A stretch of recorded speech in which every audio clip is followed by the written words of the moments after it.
처음부터 사탄은 많은 신앙인들이 놓치고 있는 핵심을 꿰뚫어 보았습니다. 음악은 단순한 소음이 아닙니다. 이것은 마음의 허락 없이도 영혼과 직접 대화하는 언어책입니다. 논리와 이성의 방어막을 뚫고 곧바로 감정의 중심부로 심장의 깊숙한 곳으로 당신 존재의 가장 은밀한 영역까지 침투해 들어갑니다. 하나님께서 루시퍼를 창조하실 때 성경은 그가 음악적 아름다움으로 장식되었다고 기록합니다. 에스겔서는 그의 붓과 피리의 정교한 세공이 창조된 바로 그날부터 그 안에 예비되었다고 말합니다. 즉, 음악이 그의 본질 속에 내장되어 있었다는 뜻입니다. 그것은 그의 존재 자체의 일부였습니다. 하지만 타락했을 때 그는 그 재능을 잃지 않았습니다. 대신 그것을 왜곡시켰습니다. 한때 하나님을 영화롭게 하는데 사용되었던 것이 이제는 마음을 하나님으로부터 멀어지게 하는 도구로 전락했습니다. 사탄은 당신의 인생 사운드 트랙을 장악할 수 있다면 당신의 인생 방향도 조종할 수 있다는 것을 알고 있습니다. 그래서 역사를 통틀어 악마는 음악을 자신의 가장 강력한 무기 중 하나로 활용해 왔습니다. 고대 시대의 거짓 종교들은 주문과 북소리를 사용하여 의식 변화 상태를 자극했고 악령의 영향력이 들어올 문을 열었습니다. 현대 문화에서도 우리는 동일한 원리가 작동하는 것을 목격합니다. 스타일은 다르고 포장은 달라졌지만 목적은 동일합니다. 영향을 미치고 신념을 형성하며 마음을 하나님의 진리로부터 멀어지게 조종하는 것입니다. 가장 위험한 부분은 우리가 종종 그것이 일어나고 있다는 것을 눈치채지 못한다는 것입니다. 왜냐하면 음악은 무하게 느껴지기 때문입니다. 그냥 노래일 뿐이야 라고 우리는 스스로에게 말합니다. 하지만 그냥 노래인 경우는 절대 없습니다. 그것은 멜로디에 포장된 메시지입니다. 사실 그것이 바로 적의 손에 있는 음악을 독특하게 위험하게 만드는 요소입니다. 만약 악마가 노골적인 거짓말로 당신에게 다가온다면 당신은 그것을 알아보고 거부할 수도 있을 것입니다. 하지만 그가 그 거짓말을 아름다운 선율로 포장하고 당신의 감정을 자극하는 화음과 빛으로 둘러싼다면 갑자기 그 속임수를 보는 것이 어려워집니다. 당신은 그것을 부르기 시작합니다. 그리고 무언가를 부를 때 당신은 그것을 반복합니다. 반복할 때 당신은 그것을 믿게 됩니다. 그리고 얼마 지나지 않아 당신은 단순히 음악을 즐기는 것이 아니라 그것이 당신에게 신학을 가르치도록 허용하고 있습니다. 당신은 그것이 당신의 마음에 기록하도록 내버려두고 있습니다. 그리고 여기 충격적인 진실이 있습니다. 사탄은 단지 세상의 음악에서만 활동하지 않습니다. 그는 교회 문으로 들어가서 그곳의 음악에도 영향을 미치는 것을 아무렇지도 않게 생각합니다. 그는 예배 찬양에 알레르기가 있는 것이 아닙니다. 그는 영과 진리로 드리는 예배에 알레르기가 있을 뿐입니다. 그는 당신이 하나님에 대해 노래하는 것을 기꺼이 허용할 것입니다. 당신이 부르는 가사가 얕고 오해를 불러일으키거나 왜곡된 것이라면 말입니다.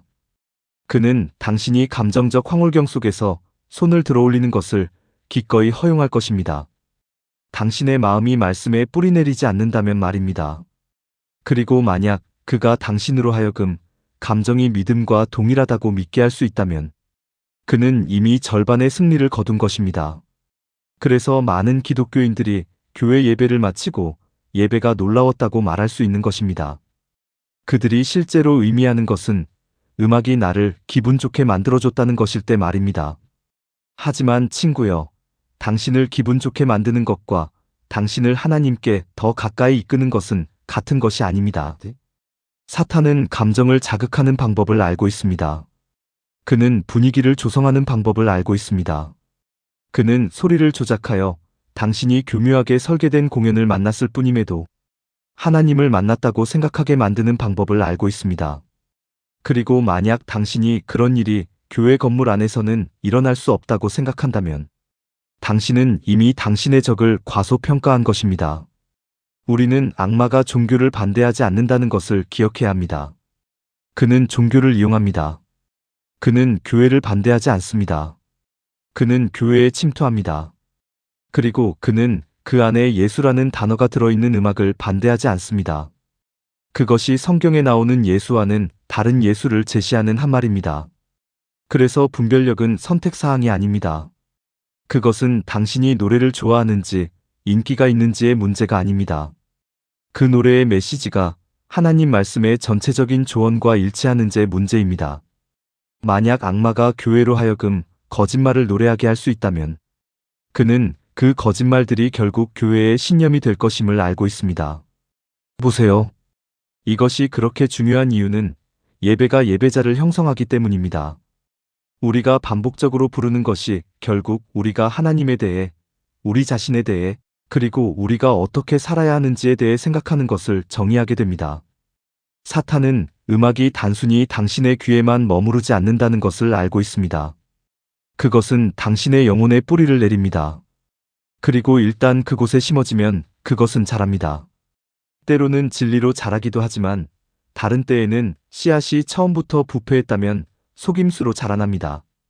그리고 속임을 당한 교회는 무력한 교회입니다. 그래서 적이 우리가 부르는 것에 영향을 미치는데 그렇게 많은 에너지를 투자하는 것입니다. 그는 단지 당신의 플레이리스트만을 노리는 것이 아닙니다. 그는 당신의 교리를 노리고 있습니다.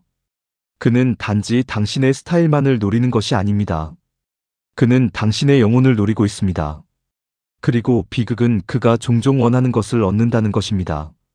우리가 공개적으로 하나님을 거부해서가 아니라 우리가 소극적으로 한 노래를 받아들였기 때문입니다. 만약 악마가 그것을 썼다면 아무리 아름답게 들릴지라도 당신은 그것을 부르지 말아야 합니다. 스스로를 기독교라고 부르는 모든 노래가 실제로 그리스도를 영화롭게 하는 것은 아닙니다. 우리는 기독교라는 라벨이 거의 모든 것에 붙여질 수 있는 시대에 살고 있습니다. 책, 영화, 밴드, 노래의 말이죠. 그리고 그것이 영적으로 안전하다고 즉시 가정됩니다. 하지만 진실은 내용이 약하거나 왜곡되거나 오해의 소지가 있다면 악마는 당신이 그것에 어떤 라벨을 붙이든 상관하지 않는다는 것입니다. 사실 겉으로 보기에 더 기독교적일수록 그가 우리의 방어선을 뚫고 그것을 슬쩍 통과시키기가 더 쉬워집니다. 오늘날 가장 인기 있는 예배 찬양들 중 일부는 성경에 뿌리를 두고 있지 않습니다. 그들은 감정, 모호한 이미지, 그리고 영적으로 들리지만 실제 신학적 뼈대가 없는 쉽게 기억되는 구절들의 뿌리를 두고 있습니다. 한 노래가 사랑, 빛, 희망에 대해 이야기하고 심지어 예수의 이름을 언급할 수도 있습니다. 하지만 그것이 복음의 진리를 가르치지 않는다면, 죄를 직면하지 않는다면, 하나님의 거룩함을 높이지 않는다면, 십자가와 부활을 확대하지 않는다면, 그것은 당신을 한순간 영감을 줄 수는 있어도 영혼을 위해 변화시키지는 못할 것입니다. 그것이 바로 위험입니다. 한 노래가 당신의 감정은 자극하지만 당신의 영혼은 굶주리게 할 수 있습니다. 그리고 교회들이 성경적으로 얕은 노래들로 그들의 예배 세트를 채울 때 그들은 영적으로 얕은 기독교인들을 만들어냅니다. 악마는 오락과 예배의 차이를 알고 있습니다. 비록 우리가 모르더라도 말입니다. 그는 예배가 스타일, 악기 또는 방안의 에너지에 관한 것이 아니라는 것을 알고 있습니다. 그것은 하나님이 누구이시며 그분이 무엇을 하셨는지에 대한 진리에 관한 것입니다. 그래서 사탄은 감정은 풍부하지만 교리는 빈약한 음악을 좋아합니다. 그것은 누군가에게 솜사탕을 먹이는 것과 같습니다. 화려하고 달콤하고 재미있지만 영양가는 전혀 없습니다. 그리고 더 많이 먹을수록 만족시킬 수 없기 때문에 더 배고파집니다. 마찬가지로 감정적으로 자극적이지만 성경적으로는 빈약한 예배를 꾸준히 섭취하면 당신의 믿음의 영양조가 됩니다. 순간에는 배부른 느낌이 들 수도 있지만 시련이 올 때는 기댈 견고한 것이 아무것도 없습니다. 문제의 일부는 오늘날 많은 교회들이 인도가 분별력을 대체하도록 허용했다는 것입니다. 만약 한 노래가 기독교 라디오에서 트렌드가 되고 온라인에서 수백만 건의 스트리밍을 기록하고 컨퍼런스에서 경기장을 가득 채운다면 그것이 하나님이 사용하고 계시는 것이라고 가정됩니다. 하지만 노래에 대한 하나님의 척도는 차트 순위가 아닙니다. 그분의 말씀에 대한 충실함입니다. 지금 가장 큰 팔로잉을 가진 노래들 중 일부는 반쪽 진리, 영적 클리셰, 그리고 어떤 경우에는 완전히 거짓된 가르침 위에 세워져 있습니다. 그리고 가장 슬픈 부분은 대부분의 사람들이 그것을 깨닫지도 못한다는 것입니다. 왜냐하면 그들이 가사를 성경과 비교해서 측정하지 않기 때문입니다. 그들은 그 노래가 자신을 어떻게 느끼게 하는지에 따라 측정하고 있습니다. 우리는 예배가 우리에 관한 것이 아니라는 것을 이해해야 합니다. 그것은 그분에 관한 것입니다. 그것은 우리가 감정적으로 연결되는지, 음악이 우리를 감동시키는지, 또는 브릿지 부분에서 소름이 돋는지에 관한 것이 아닙니다. 진정한 예배는 그분의 말씀에 계시된 그분의 모습과 일치하는 방식으로 주님의 이름을 높이는 것입니다. 그것보다 못한 것은 예배가 아니라 공연입니다. 그리고 악마는 교회가 진정으로 찬양하지 않는 한 공연하는 것을 완전히 기꺼워합니다. 때로는 위험이 노래가 말하는 것에 있는 것이 아니라 말하지 않는 것에 있습니다. 어떤 노래들은 십자가를 완전히 빼버립니다. 어떤 것들은 죄, 회개 또는 구원을 전혀 언급하지 않습니다.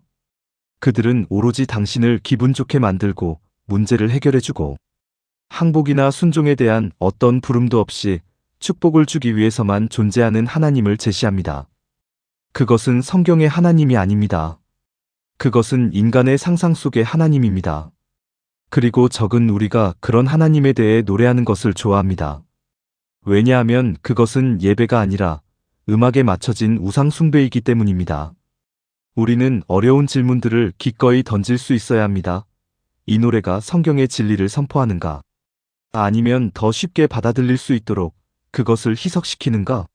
그것이 그리스도를 높이는가? 아니면 교묘하게 인간을 중심에 두는가? 그것이 주님에 대한 경외를 가르치는가? 아니면 아무것도 희생하지 않는 기분 좋은 영성을 가르치는가? 만약 답이 불편하다면 변화를 만들 때입니다. 우리가 교회에서 부른 노래들은 충전재가 아니라 형성재입니다. 모든 가사는 우리가 하나님에 대해 믿는 것을 형성합니다.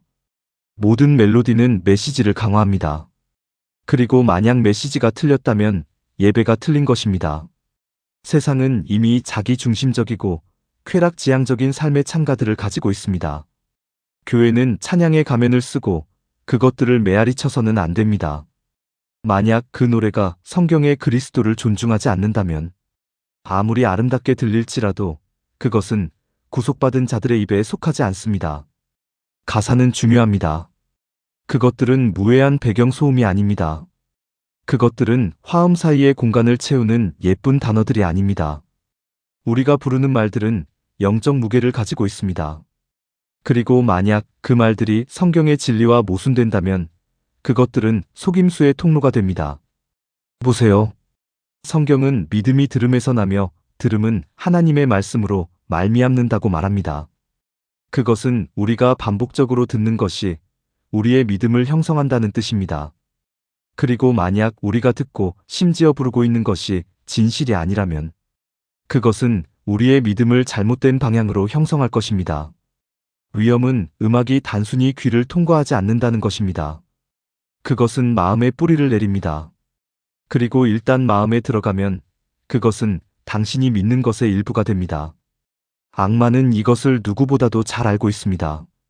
그래서 그의 가장 교묘한 전략 중 하나는 예배를 완전히 중단시키는 것이 아니라 예배 내용을 바꾸는 것입니다.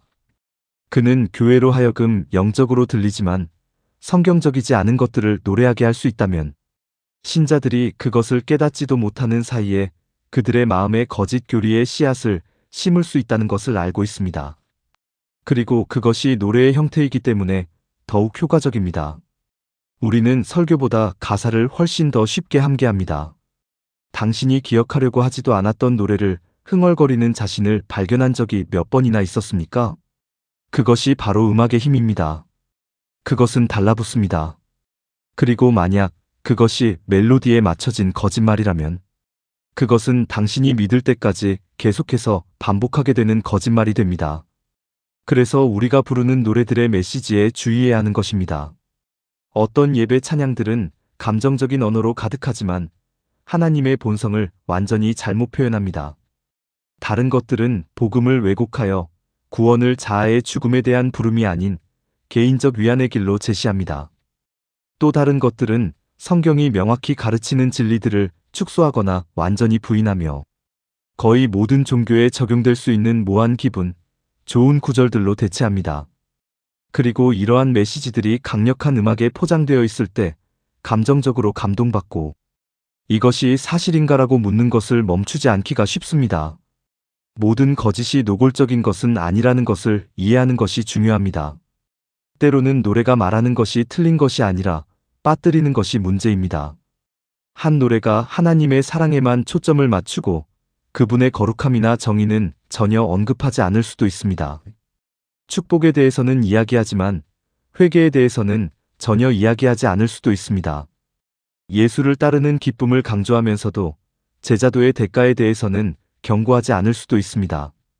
이러한 누락들은 하나님에 대한 곡된 그림을 만들어냅니다.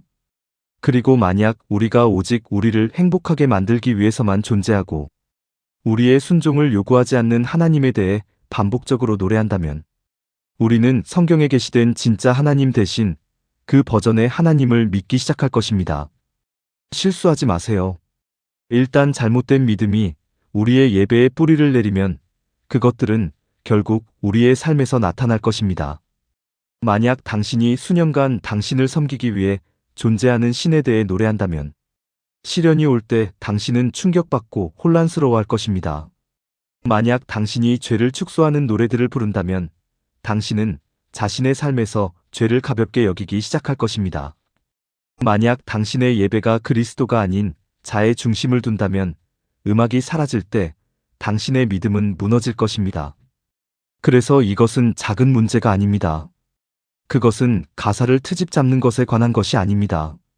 그것은 우리의 영혼을 지탱하는 진리를 지키는 것에 관한 것입니다. 우리는 모든 가사를 하나님의 말씀으로 걸러내는 사람들이 되어야 합니다.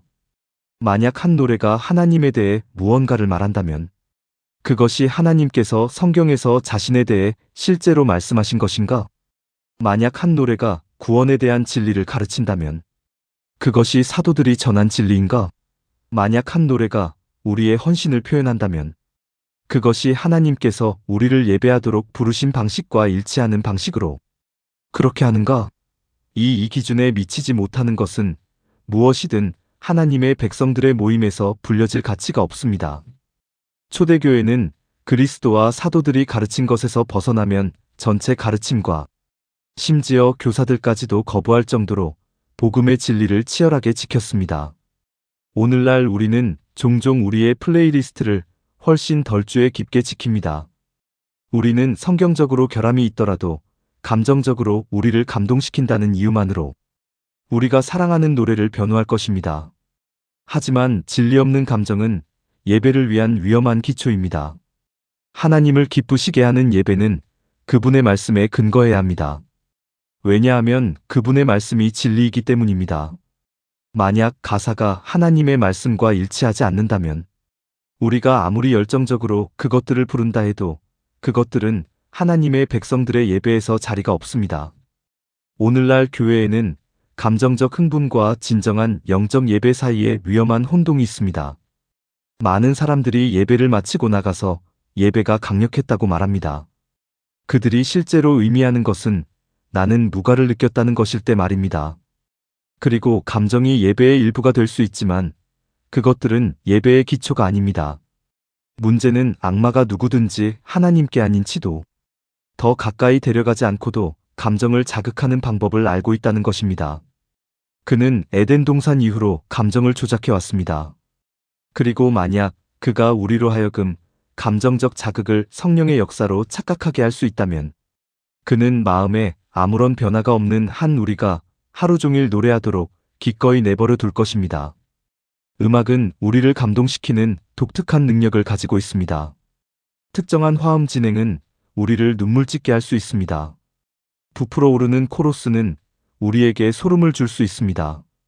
부드러운 피아노는 방을 조용하게 할 수 있고 구동하는 비트는 우리를 살아있게 느끼게 할 수 있습니다. 그것 자체에는 본질적으로 잘못된 것이 없습니다. 하나님은 영혼을 감동시키기 위해 음악을 창조하셨습니다. 하지만 감정은 하나님의 임재의 증거가 아닙니다. 당신은 그리스도와 아무 관련이 없는 콘서트에서 소름을 느낄 수 있습니다. 복음과 아무 관련이 없는 노래 중에 울 수 있습니다. 그런데도 많은 교회에서 사람들이 울고 손을 들고 음악에 맞춰 몸을 흔들면 우리는 즉시 성령이 여기 계시다고 가정합니다. 하지만 감정의 존재가 하나님의 임재와 같은 것은 아닙니다. 진정한 예배는 진리에 근거합니다. 예수님은 그것을 명확히 하셨습니다. 아버지께 예배하는 자들은 영과 진리로 예배해야 합니다. 진 없는 영은 감정주의입니다. 깊게 느껴질 수도 있지만 그것은 영 없는 진리는 가운식입니다. 올바를 수도 있지만 생명이 부족합니다. 둘은 함께 가야 합니다. 적은 진리를 완전히 빼앗지 않아도 됩니다. 그는 우리가 감정을 진리보다 우선시하게 만들고 예배를 경험 중심으로 측정하게 하면 성공합니다. 이렇게 되면 사람들은 하나님의 임재를 느꼈다고 말하지만 감정이 사라지면 변화 없이 돌아갑니다. 다음 감정적 경험을 계속 찾아야죠. 예배가 하나님께 순종하는 삶 대신 감정적 자극에 중독이 되면 사탄이 좋아합니다. 감정의 강도와 믿음의 깊이를 혼동해서는 안 됩니다. 이스라엘인들이 금송아지 앞에서 흥분하고 바알의 선지자들이 광란에 빠졌지만 하나님은 그곳에 계시지 않았습니다. 오늘날 교회에서도 진리보다 감정을 조작하는 예배가 같은 결과를 낳습니다. 예배는 단순한 감정, 체험이 아니라 회개, 감사, 항복으로 이어져야 합니다. 마음을 새롭게 하고 그리스도를 닮게 만드는 것이 진정한 목적입니다. 감정은 진리에 기초할 때 진정한 믿음의 넘침이 됩니다. 음악과 순간적 감정에 의존한다면 우리는 변화 없이 단순한 오락에 머무르게